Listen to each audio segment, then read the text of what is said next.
Team তাদের প্রাধান্য দেওয়া উচিত, কিন্তু আমি বলবো এটা পুরোপুরি রেফারির একটা ভুল সিদ্ধান্তে আমরা আজকে শিকার হলাম। নমস্কার, ইনসাইড স্পোর্টস বাংলার আরও একটি ভিডিওতে আপনাদের সকলকে স্বাগত জানাই। আমি আপনাদের সাথে রয়েছি সোনালী। এই মুহূর্তে আমরা এসে উপস্থিত হয়েছি নৈহাটির বঙ্কিমাঞ্জলি স্টেডিয়ামে। সিএফএল প্রিমিয়ার ডিভিশনের একটি উত্তেজনাপূর্ণ ম্যাচ আজকে এই মাঠে সংগঠিত হলো। মুখোমুখি হয়েছিল ইস্টবেঙ্গল এবং কালীঘাট স্পোর্টস লাভার্স। আজকের এই ম্যাচে ইস্টবেঙ্গল 1-0 গোলের ব্যবধানে জয়লাভ করে। ইস্টবেঙ্গলের হয়ে গুইতে একটি মাত্র গোল করেন। অবশ্যই আজকে ইস্টবেঙ্গল 3 পয়েন্ট ঘরে তুলতে পারলো, তবে বলা বাহুল্য সেটি কিন্তু আজকে রেফারির আশীর্বাদেই ঘটলো। খেলার প্রথমার্ধটা কিন্তু ইস্টবেঙ্গল অবশ্যই চাপ বৃদ্ধি করার সৃষ্টি করছিল। তারা হাইলাইন ডিফেন্স থেকে একটা ডিলে কাউন্টার অ্যাটাকে যেতে চাইছিলেন, কিন্তু অপর প্রান্তে কালীঘাট স্পোর্টস লাভার্সের যে ডিফেন্ডার্সরা ছিলেন তারা সজাগ ছিলেন। সুতরাং প্রথমার্ধে সেরকমভাবে গোলের মুখ কিন্তু ইস্টবেঙ্গল খুলতে পারেনি। দ্বিতীয়ার্ধের 58 মিনিটের মাথায় গুইতে গোল করে ইস্টবেঙ্গলকে এগিয়ে দেয় এবং তারপর থেকেই কিন্তু আস্তে আস্তে কালীঘাট স্পোর্টস লাভার্সও অন্তত 1 পয়েন্টের জন্য হলেও ঝাঁপানো শুরু করে এবং কিছু সুযোগ কালীঘাট স্পোর্টস লাভার্স খেলার দ্বিতীয়ার্ধে পেলেও শেষ পর্যন্ত তারা কোনো গোলের মুখ দেখতে পায়নি। কিন্তু একেবারে খেলার যখন 5 মিনিট বাকি, এক্সট্রা টাইম চলছে, তখনই একটা বিতর্কের সৃষ্টি হয়, মাঠে ছড়িয়ে পড়ে উত্তেজনা। কালীঘাট স্পোর্টস লাভার্সের সুরাজ মণ্ডল বেশ অভিজ্ঞ খেলোয়াড়, বহু দিন ধরে কলকাতা মাঠে তিনি খেলছেন।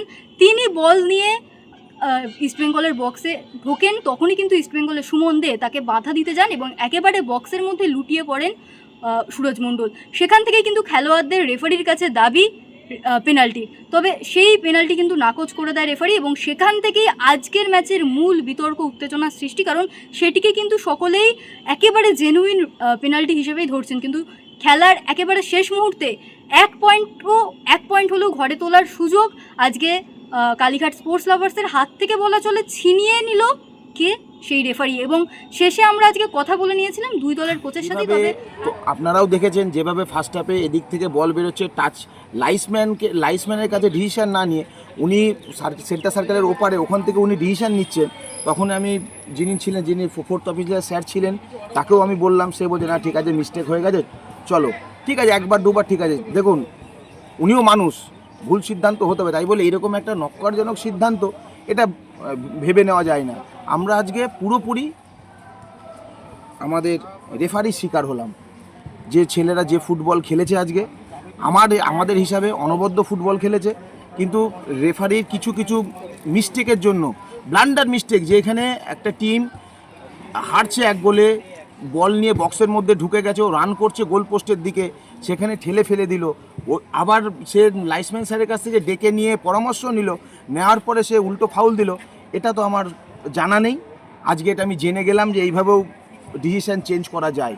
ইয়েলো কার্ড বার করার পরে সেই ইয়েলো কার্ড ঢুকিয়ে নিচ্ছে, এভাবে আমি সত্যিই কোনো দিন দেখিনি।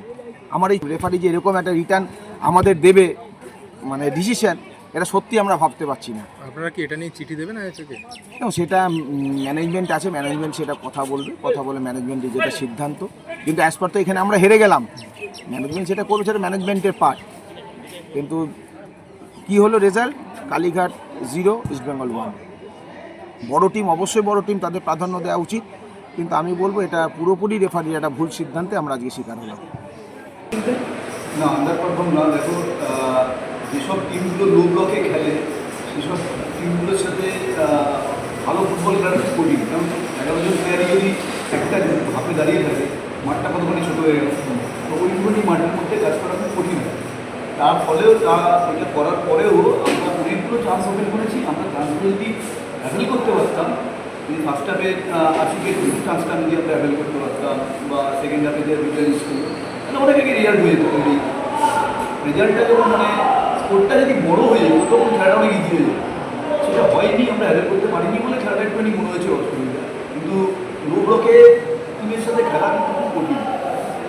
রেফারি নিয়ে কিছু বলার নেই, মান তো রেফারি সবাই বলছে, রেফারির মান নিয়ে প্রবলেম আছেই। আমরাও অনেক ফেস করছি। এখন রেফারি মানে একটু বলার নেই, রেফারি মানে উন্নত করতে হবে রেফারি। তবে আজকে মোটামুটি ঠিকঠাক খেলিয়েছে, এগুলোই বলা যায়। ম্যাচের পর যেটা হলো, একটা অনুপ্রেরিত ঘটনা ঘটলো, সেটা কি হওয়া উচিত? এইসব দেখো, ডিসিশনগুলো বলা কঠিন। যতক্ষণ না তুমি গিয়ে ভিডিওতে দেখছো কী হচ্ছে না হচ্ছে, বলা কঠিন।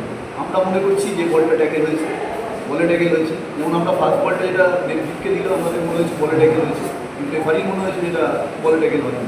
দ্বিতীয়টা রেফারি আবার ঠিক ডিসিশন নিয়েছে। তাই এরকম ডিসিশনগুলো যতক্ষণ না ভিডিও দেখছি বলা যায় না, অনেক দিক থেকে দেখা যায় না। তবে রেফারি মান যে ঠিক হচ্ছে না সেটা তো বলাই ভালো, সেটা তো আমরা মানে প্রত্যেক ম্যাচে সবার সাথে কারোর সাথে কারোর।